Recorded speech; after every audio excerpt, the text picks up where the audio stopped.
Hi friends. तो आज हम ये सब array with sum zero problem देखने वाले हैं। सो इस वीडियो में हम सिर्फ काउंट निकालना सीखेंगे। अगर आपको सारे सब एरे प्रिंट करना है तो आपको सिर्फ जो एल्गोरिथम है उसमें से थोड़ा सा ही मॉडिफिकेशन करना है। सो इसमें है क्या कि हमें एक एरे दिया गया है, हमें वो सब एरे निकालने हैं इसका सम ज़ीरो हो, एंड हमें सिर्फ उतने सब एरे कितने हैं उसका काउंट ही रिटर्न करना है। तो अगर ये वाला एग्जाम्पल है तो इसमें 5 सब एरे है जिसका अगर उस एलिमेंट का आप सम करोगे तो वो ज़ीरो होगा। तो सबसे पहला कौन सा है? 2 to 4। तो अगर यहाँ पे मैं इंडेक्स लिख लूँ 8 9 10, तो हमें 11 एलिमेंट दिए गए। अब आप 2 to 4 का सम करोगे तो -3 -1 3 -3 4 -2। अब ये आप देखोगे तो इसमें तो 5 -2 नहीं आएगा क्योंकि वो 5 पे है।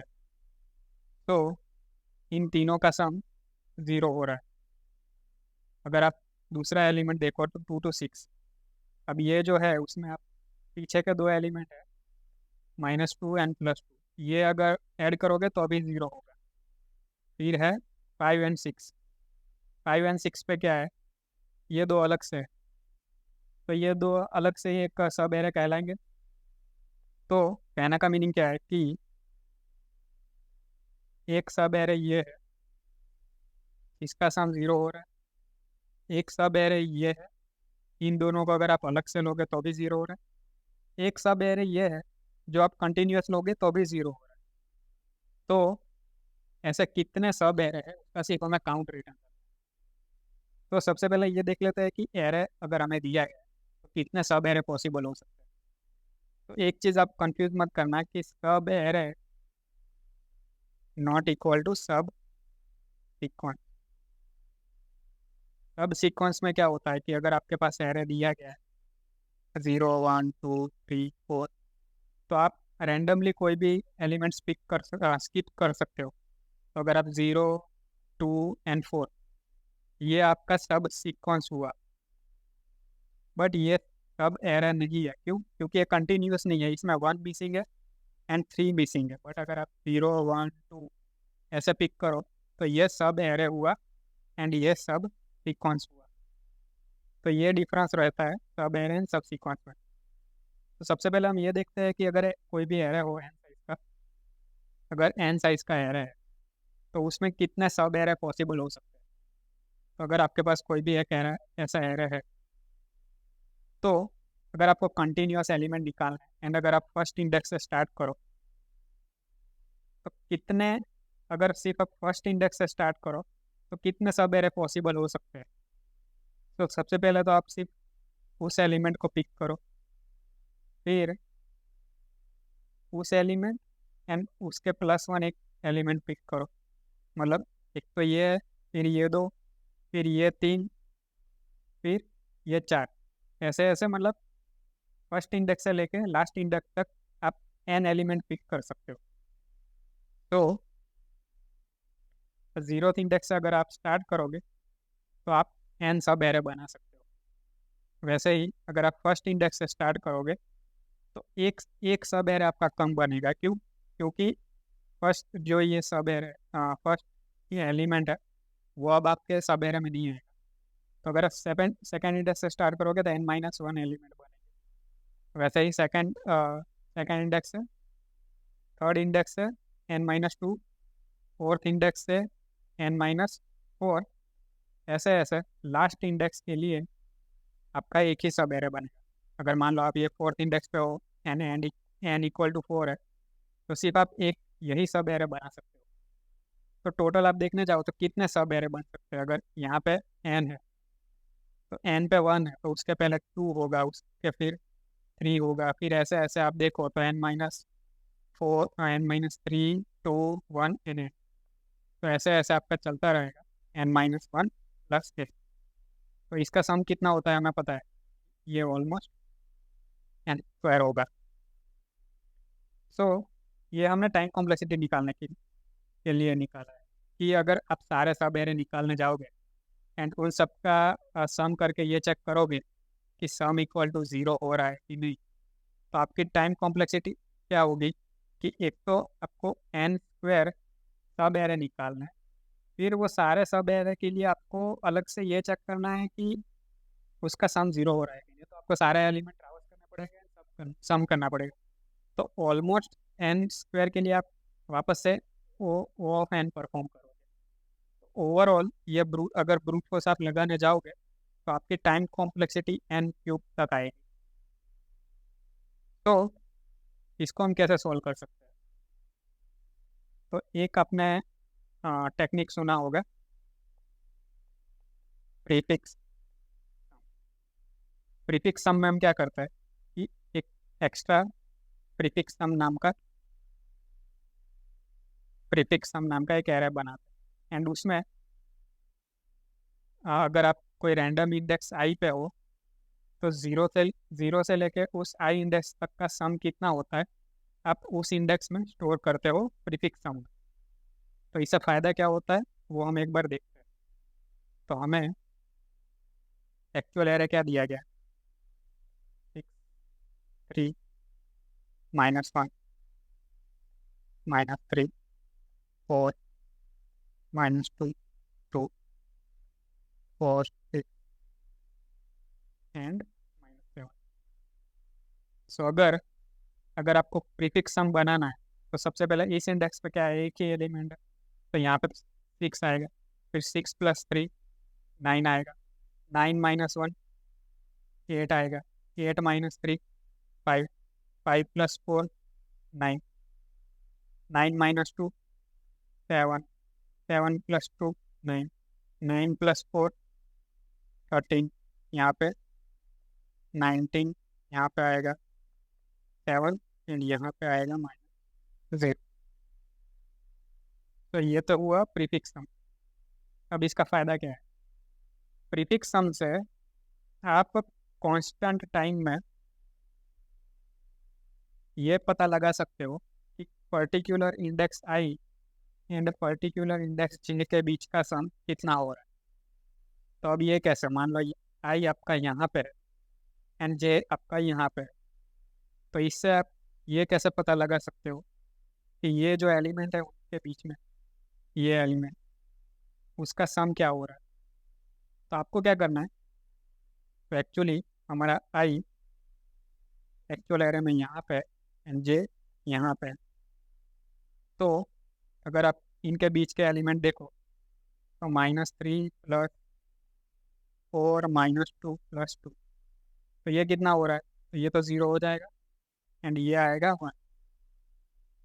अब प्रीफिक्स सम में आप देखो कि इस इंडेक्स पे क्या सम है एंड इस इंडेक्स पे क्या सम है, एंड आपको सिर्फ डिफरेंस निकालना है। तो अगर आप जे पे देखो तो सम 9 है एंड आई पे देखो तो सम 8 है एंड आपको आंसर मिल गया कि 1। सो प्रीफिक्स सम से फ़ायदा ये हो रहा है कि आपको ये पूरा जो सब एरे है ये ट्रैवर्स करने की ज़रूरत नहीं है। तो अब जो हमने ब्रूट फोर्स देखा इसके पहले, उसमें एन स्क्वायर सब एरे पॉसिबल थे एंड उसके बाद हम बिग ऑफ एन लगा रहे थे सिर्फ सम निकालने के लिए। अब ये हमने रिड्यूस कर दिया है कांस्टेंट टाइम में। अब हम सिर्फ कोई भी दो इंडेक्स पिक कर सकते हैं एंड उन दोनों के बीच के एलिमेंट का सम निकाल सकते हैं।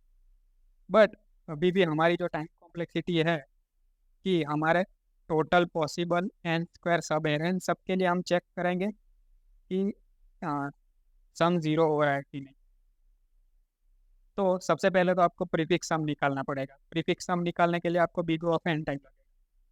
फिर सारे एलिमेंट के लिए आपको ये देखना पड़ेगा कि अगर आई एन जे यहाँ पे है तो इन दोनों के बीच का सम 0 हो रहा है। तो ऐसा आपको सारे सब एरे के लिए करना पड़ेगा। तो आपकी overall time complexity N square plus N, जिसको हम ओवरऑल एन स्क्वायर लिख सकते हैं। तो हमने एन क्यूब से एन स्क्वायर पे टाइम कॉम्प्लेक्सिटी तो ला दी, बट हमारी स्पेस कॉम्प्लेक्सिटी क्या है? Again big of N. क्यों? क्योंकि ये जो प्रीफिक्स सम है ये हम एक एक्स्ट्रा मेंटेन कर रहे हैं। तो ये तो बात हुई प्रीफिक्स सम की। बट ये अगर आप आंसर इंटरव्यू में दोगे तो इंटरव्यू बोलेगा कि जी इसको बिग ऑफ एन में करके दिखाओ, तो कैसे करेंगे? तो ये जो प्रीफिक्स सम है इसमें ही थोड़ा ऑब्जर्वेशन करते हैं कि हम क्या ऑप्टिमाइजेशन कर सकते हैं।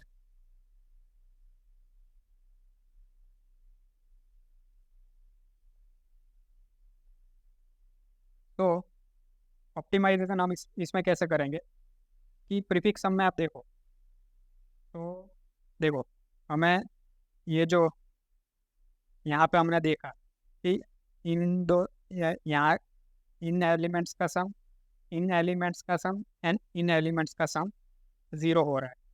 तो प्रीफिक्स सम में हम ऑब्जर्व करते हैं कि ऐसा क्यों हो रहा है। तो ये क्या है, 2 से लेके 6 के बीच का। तो सबसे पहले क्या है, यहाँ पे 0 1 2 3 4 5 6 7 8 9। सो 2 से लेके 4 तक का सम ज़ीरो हो रहा है। तो उसका मतलब क्या है कि 2 से पहले जो इंडेक्स है एंड जो ये 4 पे इंडेक्स है वहाँ पे दोनों पे 9 है। तो ऐसा क्यों हो रहा है? तो ऐसा इसलिए हो रहा है कि प्रीफिक्स सम हमें क्या बताता है कि इस इंडेक्स तक सम 9 हो रहा है एंड इस इंडेक्स तक भी सम 9 हो रहा है। अब दो इंडेक्स पे अगर आपको सेम सम मिल रहा है इसका मतलब क्या हुआ कि बीच में जो एलिमेंट है ना उनका सम ज़ीरो हो रहा है। तभी तो 9 प्लस 0 9 मिला। तो अगर आप कोई भी वेरिएबल एक्स लो उसमें ज़ीरो ऐड करो तो एक्स ही मिलेगा। तो वही लॉजिक है कि यहाँ पे भी आपको 9 मिल रहा है, यहाँ पे भी आपको 9 मिल रहा है। तो इसका मतलब क्या हुआ कि इन दोनों के बीच जो भी एलिमेंट है उसका सम ज़ीरो हो रहा है। अब ऐसे क्या कितने एलिमेंट है वो हमें फाइंड करना पड़ेगा। तो इसमें ऑप्टिमाइजेशन क्या करेंगे? तो ऑप्टिमाइजेशन हमें ये करना है कि हम लेफ्ट टू राइट जाएंगे एंड कंटिन्यूअस सम मेंटेन करेंगे। हाँ, स्पेलिंग गलत हो सकता है बट आप समझ गए। तो हम क्या करेंगे, ये जो प्रीफिक्स सम है ये हम ऑलरेडी बना के नहीं रखेंगे क्योंकि उससे हमारी टाइम कॉम्प्लेक्सिटी स्पेस कॉम्प्लेक्सिटी बढ़ रही है। तो हम बेसिकली क्या करेंगे, जैसे जैसे लेफ्ट टू राइट जाएंगे वैसे वैसे हम हमारा सम इंक्रीज करते जाएंगे। Sum equal to sum plus array of I ऐसा कुछ कर देंगे। बट इससे हमें पता कैसे चलेगा कि कितने सब एरे ऐसे है जिसका सम ज़ीरो हो रहा है? तो अब मान लो कि आप इस वाली इंडेक्स पे हो, यहाँ पे हो, यहाँ पे आपका सम हो रहा है 9 एंड यहाँ तक कितने इन सब एरे ऐसे हैं जिनका सम ज़ीरो हो रहा है? तो अगर आप यहाँ पे देखो तो 9 है, यहाँ पे देखो तो 9 है। तो इसका मतलब क्या है कि यहाँ से यहाँ के सब एरे एंड यहाँ से यहाँ के सब एरे का सम ज़ीरो हो रहा है। तो टोटल दो ऐसे है सब एरे जो यहाँ पे एंड होते हैं, इनका एंड यहाँ पे होता है एंड सम ज़ीरो हो रहा है।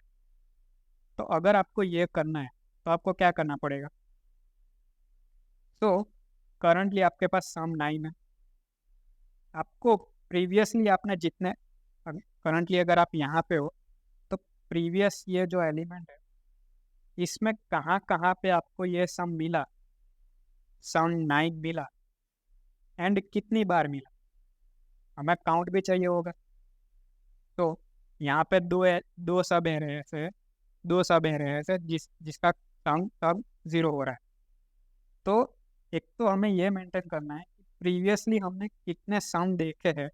तो देखो यहाँ पे हम पहले हमने 6 देखा, फिर 9 देखा, फिर 8 देखा, फिर 5 देखा, फिर वापस से 9 देखा तो 9 दो बार देखा, फिर वापस से 7 देखा। तो इसका मतलब हमने ये सारे सम एक बार एनकाउंटर किए एंड 9 दो बार एनकाउंटर किया। तो जब हम वापस से 9 पे आ रहे हैं तो उसका मतलब है ये है कि प्रीवियसली हमने दो बार 9 को एनकाउंटर किया है। तो इसका मतलब ये है कि जो करंट इंडेक्स है जहाँ पे हम है, अगर वो दो जो ये है सब एरे उनका स्टार्टिंग पॉइंट ले तो यहाँ पे एंड करेंगे तो भी सम ज़ीरो होगा। एंड हमें देखो, हमें एक्चुअली हमें क्या बोला गया है कि सिर्फ आपको काउंट रिटर्न करना है। एक्चुअली कौन से सब एरे है वो हमें फ़र्क नहीं पड़ता है। तो हम वैसा ही करेंगे। हम क्या करेंगे कि सिर्फ कितने काउंट मिले हैं हमें अब तक, सिर्फ वही मेंटेन करेंगे। तो वो कैसे करेंगे? तो सबसे पहले हम देखेंगे कि हमें ऑप्टिमाइजेशन करना है। तो अगर आपका सम करंट सम 9 है एंड आपको कांस्टेंट, सबसे सबसे फास्ट क्या होता है कांस्टेंट टाइम। आपको कांस्टेंट टाइम में ये पता लगाना है कि प्रीवियसली हमें कितने काउंट मिले 9 के। तो उसके लिए हमें पता है कि हम हैश मैप यूज़ कर सकते हैं। तो हम वही करेंगे। हम क्या करेंगे, एक हैश मैप बनाएंगे एंड उसमें अब तक हमें कितने कितने सम मिले उस सबको स्टोर करेंगे एंड कितनी बार मिले वो स्टोर करेंगे। तो एक बार इसी पर ड्राई रन करते हैं। तो ये मैं प्रीफिक्स सम रिमूव कर देता हूँ। तो इसको मैं सम लिख लेता हूँ। तो ये हम एक्चुअली मेंटेन नहीं करेंगे, सम हमारा इनिशियली क्या होगा, 0 होगा। तो इनिशियली हम क्या करेंगे, सम को मान लेता है कि सम को हम फर्स्ट फर्स्ट जो वेरिएबल है वहीं से इनिशियलाइज कर लेता है। एंड अगर वो ज़ीरो है, अगर जो पहला एलिमेंट है अगर वो ही ज़ीरो है तो काउंट को हम इंक्रीज कर देंगे। तो बेसिकली मैं वापस से प्रॉपरली लिख लेता हूँ। हमें क्या क्या वेरिएबल चाहिए, एक तो हमें सम चाहिए, एक करंट सम क्या है, हमें रिस्पॉन्स रिटर्न करना है जिसको हम काउंट बोलेंगे। तो काउंट हम मान लेते हैं 0। फिर हमें मैप चाहिए, मैप यहाँ पे भी अलग से ड्रॉ करूँगा, ठीक है। फिर हम क्या करेंगे, सबसे पहले जो पहला एलिमेंट है उसको सम में ऐड कर देंगे। फिर देखेंगे अगर इसका सम 0 है तो काउंट को +1 कर देंगे, नहीं है। फिर हम लूप स्टार्ट करेंगे एंड इसको हम मैप में भी ऐड कर देंगे। तो सम 6 कितनी बार हमें मिला, एक बार मिला। फिर हम कहाँ पे आएंगे, यहाँ पे आएंगे 9। हम मैप में ये देखेंगे कि 9 हमें मिला नहीं मिला, तो हम आई को मूव करेंगे। तो करंट सम हम क्या करेंगे, करंट सम +3। तो ये मैं रिमूव ही कर देता हूँ, ये हमें चाहिए ही नहीं actually। हमें जो एरे दिया गया है हमें सिर्फ उसी से मतलब है। तो हमारा आई यहाँ पे था, ये सम भी मैं रिमूव कर देता हूँ। सो हमारा करंट सम क्या है, 9 है। क्या हमें 9 पहले मिला है, नहीं मिला। तो हम आगे मूव करने से पहले 9 का काउंट इंक्रीज कर देंगे। तो बाय डिफ़ॉल्ट मैप में क्या होता है कि जो भी डेटा टाइप है डिफ़ॉल्ट है। तो अगर आप प्लस प्लस करोगे तो 0 + 1 होगा। फिर हम आई को नेक्स्ट पॉइंटर पे मूव करते हैं। अब क्या होगा, -1 8 होगा। 8 हमें मिला है, तो 8 को मैप में ऐड कर दो। फिर हम आगे मूव करते हैं, हमारा यहाँ पे आएगा। तो ये क्या होगा, 8 - 3, तो ये 5 होगा। 5 मिला है कहीं पे, नहीं। तो 5 1 हो जाएगा। फिर हमारा आई यहाँ पे आएगा। अब यहाँ पे आप देखोगे तो ये क्या होगा, +9। अब आप देखो तो 9 मैप में है। 9 मैप में कितनी बार, 9 मैप में एक ही बार। उसका मतलब क्या है कि जहाँ पे भी प्रीवियसली हमें 9 9 मिला, मान लो आई आई एंड जो हमारा करंट इंडेक्स है जे, आई करंट इंडेक्स हमने 9 लिया, मान लो प्रीवियस इंडेक्स को हम बोलते हैं जे। तो प्रीवियसली जहाँ पे हमें 9 मिला एंड करंटली हमारा जो आई है जे एंड आई, उन दोनों के बीच में जो वेरिएबल है का सम 0 हो रहा है, तभी तो वापस से हमें 9 मिला। एंड वो 9 हमें कितनी बार एनकाउंटर किया है, तो एक ही बार किया है। तो उतनी बार हम हमारा काउंट इंक्रीज करेंगे, काउंट +1 हो जाएगा। फिर आगे जाने से पहले आप ये मत बोलना कि हमें ये जो 9 है उसका सम इंक्रीज करके +1 करना है। तो इसका मतलब क्या हुआ कि 9 हमें 2 बार मिला। फिर हम यहाँ पे आएंगे, फिर क्या होगा, 9 - 2 7 होगा। 7 हमें प्रीवियसली कहीं पे मिला है, नहीं मिला। तो 7 में यहाँ पे साइड में लिखता हूँ, 1 आएगा। फिर 9 यहाँ पे आएगा, हाँ 7 आई यहाँ पे आएगा। तो +2 होगा 9 होगा। अब देखो यहाँ पे आपको समझने वाली चीज़ ये है कि करंट सम 9 है, प्रीवियस मैप में हमें 9 = 2 है। तो हम ये बोल सकते हैं कि हम दो सब एरे ऐसे बना सकते हैं जिसको अगर हम ith इंडेक्स पे एंड करें तो सम = 0 होगा।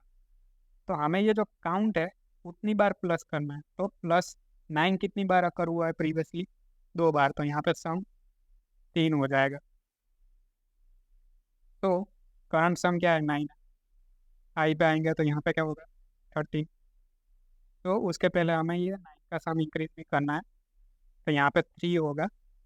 फिर क्या है? 13 मैप में है नहीं है, तो 13 का हम 1 कर देंगे। फिर यहाँ पे आएंगे तो ये +6 कितना हो जाएगा? 19। 19 है नहीं है, और 19 का हम 1 कर देंगे। फिर यहाँ पे आएंगे तो ये -12 होके 7 हो जाएगा। अब मैप में देखेंगे तो 7 एक बार है, तो 7 को हम उतनी 7 जितनी बार पहले अकर हुआ है उतना +1 करेंगे तो ये 4 हो जाएगा। एंड 7 का काउंट हम +1 कर देंगे। तो कहने का मीनिंग क्या है कि पहले भी एक बार 7 एनकाउंटर हुआ था, एंड वापस से एक बार एनकाउंटर हुआ, एंड फिर वापस से यहाँ पे आएंगे तो सम 0 हो रहा है। तो अब यहाँ पे आपको दो चीज़ें ध्यान में रखनी है कि करंट सम अगर 0 हो तो देखो कहीं पे 0 तो है नहीं, बट इसका मतलब क्या हुआ कि स्टार्टिंग से लेके इतने भी एलिमेंट है सबका सम 0 हो रहा है। तो ये खुद एक सब एरे बन गया, 0 से लेके आई तक एक सब एरे बन गया जिसका सम 0 हो रहा है। तो उसके लिए भी हम प्लस प्लस करेंगे। बट मान लो ऐसा होता कि एरे में 0 होता एंड 0 मान लो 2 बार होता, तो उस केस में आप कितनी बार ऐड करते? 2 बार या 3 बार? अब सोचो कि 2 बार आप काउंट में आप 2 बार इंक्रीज करोगे या 3 बार? अगर मैप में अगर आपको 0 मिला होता तो इसका आंसर है 3 बार। तो ऐसा क्यों? सो ये मैप मैप क्या बताता है कि आपको कहाँ पे 0 एनकाउंटर हुआ। मान लो यहाँ पे एनकाउंटर हुआ, यहाँ पे एनकाउंटर हुआ। करंट सम क्या बताता है कि यहाँ पे आपको 0 मिला। तो टोटल आप 3 सब एरे ऐसे बना सकते हो जिसका सम 0 हो। कितने? तो एक तो जो ये पहला 0 है वहाँ से लेके यहाँ तक, ये जो एक दूसरा 0 है यहाँ से यहाँ तक, तो वो हमें मैप से मिला। बट एक थर्ड सब एरे है जिसका सम 0 हो रहा है, क्योंकि करंट सम 0 है। तो 0th इंडेक्स से लेके जो करंट एलिमेंट है वहाँ तक का भी सम 0। सो इसीलिए अगर करंट सम 0 है तो भी हम प्लस प्लस करेंगे, एंड एक बार जितनी बार 0 एनकाउंटर हो रहा है उतनी बार। तो देखो, एंड आई जब नेक्स्ट पे मूव होगा तब आउट ऑफ रेंज चला जाए। तो हमें 5 मिल गया, एंड एक्चुअल अगर आप आंसर देखो तो वो 5 ही था। तो आई होप कि आपको लॉजिक समझ में आया होगा। अब हम कोड भी देख लेते हैं। तो इसमें हमें क्या क्या दिया गया है कि एक एन दिया गया है जो वेक्टर का साइज है, एंड एरे दिया है। जैसा हमने एक्सप्लेनेशन में देखा, सबसे पहले हम काउंट स्टोर करने के लिए एक अनऑर्डर मैप डिफाइन कर लेते हैं। सो उसमें हमें क्या स्टोर करना है? पर्टिकुलर सम कितनी बार आया है, तो इंट कॉमा इंट, इसको हम बोलते हैं। फिर हमें करंट सम स्टोर करने के लिए हम चाहिए, एंड काउंट स्टोर करने के लिए काउंट चाहिए। फिर हम क्या करते हैं कि सारे एलिमेंट को एक एक बार इटरेट करते हैं। सो i = 0 से लेके n तक, n-1 तक। सबसे पहले हम करंट सम को अपडेट कर देते हैं, sum plus equal to array of. फिर हमें क्या करना है कि ये सम कहीं पे हमने पहली बार पहले एनकाउंटर किया है कि नहीं, तो वो कैसे चेक करेंगे? m.find sum if not equal to m.end। अगर सम एग्जिस्ट करता है तो वो कितनी बार एग्जिस्ट करता है उतनी बार हम काउंट को इंक्रीज कर देंगे। एंड जो करंट सम है उसका काउंट हमें एक बार इंक्रीज करना पड़ेगा, तो plus plus F M of sum, M of sum, last में हमें ये सम रिटर्न काउंट रिटर्न कर देना। बट इसमें एक प्रॉब्लम है जो एक्सप्लेनेशन में समझा नहीं पाया मैं। सो इसमें प्रॉब्लम क्या है, तो अगर हम रन करेंगे तो यहाँ पे आप देखोगे तो कुछ टेस्ट केसेस फेल होंगे। तो अब ऐसा क्यों हो रहा है, तो हम ये सबसे पहले वाला टेस्ट केस लेते हैं, 1/4 एंड -5। अब इस केस में होगा क्या कि सबसे पहले हमारा सम 1 होगा, फिर सम 5 होगा, फिर सम 0 होगा। तो जब आप लास्ट में हमारा सम 0 हो रहा है, तब प्रीवियसली कहीं पे हमने सम 0 एनकाउंटर किया ही नहीं। तो उस केस में क्या होगा, अगर आप आउटपुट में देखो तो सबसे पहले हमारा आउटपुट 0 आ रहा है, बट वो क्या आना चाहिए, 1 आना चाहिए। तो ऐसा क्यों हो रहा है, क्योंकि सम 0 का मतलब क्या है कि स्टार्टिंग से लेके अगर आप करंट एलिमेंट तक सारे सम करोगे तो यहाँ पे 0 मिल रहा है। तो ये एक एज केस है जो हमें हैंडल करना है। तो वो कैसे हैंडल करेंगे कि सम इक्वल टू 0। अगर सम 0 हो रहा है, इसका मतलब एक ऐसा सब एरे है जो स्टार्टिंग इंडेक्स से लेके करंट आई तक हमें सम 0 दे रहा है। तो अगर सम हमारा 0 हो रहा है तो हमें काउंट प्लस प्लस करना है। और अगर ऐसा है कि हमने ऑलरेडी सम 0 कहीं पे मान लो आगे हमें मिला है ऐसे कुछ, तो वो 0 कितनी बार मिला है उस हिसाब से भी हमें काउंट अपडेट करना पड़ेगा। एंड अगर करंट सम 0 हो रहा है तो स्टार्टिंग से लेके करंट इंडेक्स तक का जो एक काउंट है वो भी हमें एक बार इंक्रीमेंट करना पड़ेगा। तो ये एक एज केस था जो एक्सप्लेनेशन में रह गया था। तो अगर अब आप रन करोगे तो देखोगे सारे टेस्ट केस पास हो जाएंगे। एंड अगर मैं सबमिट करता हूँ, आप देखोगे तो ये जो ऑप्टिमल टेस्ट केसेस है वो भी पास हो गए। तो यही था इसका ऑप्टिमल सॉल्यूशन। इस वीडियो में इतना ही, मिलता है।